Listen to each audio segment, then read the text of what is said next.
Gabinete Mike Eamon II quiere firmemente de una Aruba completamente sostenible. Para que el gobierno ahora trabajando en un proyecto llamado Waste to Energy. Coisa aqui quer lograr deshacer de desperdício e convertir em energia para assim reduzir gasto do país Aruba. Nós temos mais ou menos 3 anos e meio preparando um projeto. Nós saco a planta que tinha para Quitambos com o acordo do trabalhador governo anterior.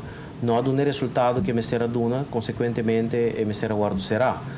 E nós start de viajar projeto novo, na onda com todo documento para o destajo me será agora produzir, assim que o conselho queda claro para escolher na que sorte de tecnologia nós está trimestre e me porvisa que no momento aqui documento não está praticamente claro, nós está papiando de lei que o ministro vai ao parlamento com ele para a autorização para começar o processo de destajo.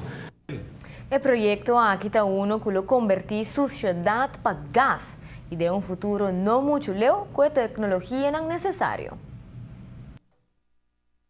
A tecnologia que nós está pedindo é uma tecnologia de gasificação e se está encerrado com todo material sujo de gás, por exemplo, para simplificar o assunto, com o material orgânico, não vai guardar de esquema mais, mas vai passar de um processo térmico na onda que vai formar gás que depois que gás que guarda processar e guarda usar para generar corrente, por exemplo.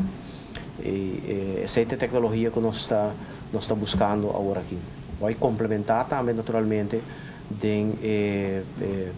o manejo do governo aqui de por energia mais sustentável para a nossa comunidade.